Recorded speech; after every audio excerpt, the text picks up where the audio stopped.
Good morning students வந்து பார்த்தீங்கன்னா எல்லாருக்கும் ஒரு ஸ்பெஷலான ஒரு குட் மார்னிங்ப்பா. ஓகேங்களா? இப்போ டைம் வந்து பார்த்தீங்கன்னா கிட்டத்தட்ட ஒரு 8 மணி ஆகுது. ஸோ இன்னும் 1.5 மணி நேரத்தில் ரிசல்ட் வரப்போகுதுப்பா. ஆனால் ஸ்டூடெண்ட்ஸ் வந்து நிறைய பேர் வந்து கேட்டிருந்த ஒரே டவுட் என்னென்னா, கம்பேர் பண்ணி கேட்குறாங்க. இந்த வட மாநிலங்களில் வந்து பார்த்திங்கன்னா பெரும்பாலான மாணவர்கள் வந்து தேர்ச்சி ஆகலை, ஃபெயில் ஆகிட்டாங்க. ஸோ அதே மாதிரி தான் இங்கேயும் ஆகுமான்னு சொல்லிட்டு கேட்டிருந்தாங்க. ஸோ நான் ஆல்ரெடி சொல்லியிருந்தேன் இதை பற்றி. ஓகேங்களா? ஸோ வந்து பார்த்திங்கன்னா ஏன் வந்து அங்கே ஃபெயில் ஆகியிருந்தாங்கன்னா, ஸோ அங்கே இருக்கிற சிஸ்டம் அந்த மாதிரி இருக்குதுப்பா. அங்கே இருக்கிற எஜுகேஷன் சிஸ்டமும் இதுவும் ஒரே மாதிரி கிடையாது. அதை ஃபஸ்ட்டு புரிஞ்சுக்குவாங்க. ஓகேங்களா? ஏன் வந்து சொல்கிறேன்னா, அங்கே டோட்டலாகவே வேறுப்பா. அங்கே ஃபாலோ பண்ணுற எல்லாமே வேறு. ஆனால் தமிழ்நாட்டில் அந்த மாதிரி கிடையாது. ஓகேங்களா?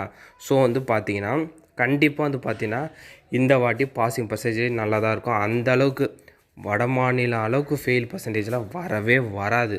ஓகேங்களா? யாரும் ஒரி பண்ணிக்காதீங்க. நான் கூட ஏன் 93% பாஸ் பர்சன்டேஜ் வரேன்னா, ஆப்சென்டிசம் ஆகிருக்காங்கப்பா.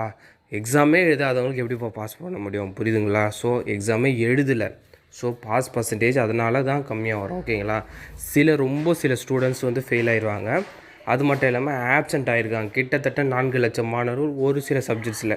இப்போ உதாரணத்துக்கு நீங்கள் 6 சப்ஜெக்ட் எழுதுறீங்க 12th, நீங்கள் ஏதாவது ஒரு சப்ஜெக்ட் வர மாட்டீங்க. இந்த மாதிரி நிறைய பேர் பண்ணியிருக்காங்க. அதனால் வந்து பார்த்திங்கன்னா கிட்டத்தட்ட 4 லட்சம் மாணவர்கள் வந்து எழுதலை. ஸோ அதனால் வந்து பார்த்திங்கன்னா ஒரு 93லேருந்து 94% தான் பாசிங் பர்சன்டேஜ் வர சான்சஸ் இருக்குதுன்னு சொல்கிறோம்.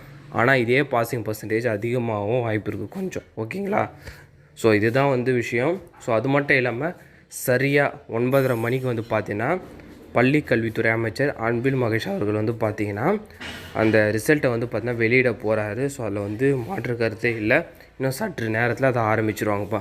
ஸோ பள்ளி கல்வித்துறை சைட்லேருந்துலாம் கிட்டத்தட்ட 9 மணிக்கெலாம் வந்துடுவாங்க. வந்துட்டு அந்த ஃபார்மாலிட்டி பண்ணிவிட்டு 9:30 மணி ஆனோடனே ஷார்ப்பாக வந்து பார்த்திங்கன்னா ரிசல்ட்டை விட்டுருவாங்க 12ஆம் வகுப்பு. இதுதான் விஷயம்.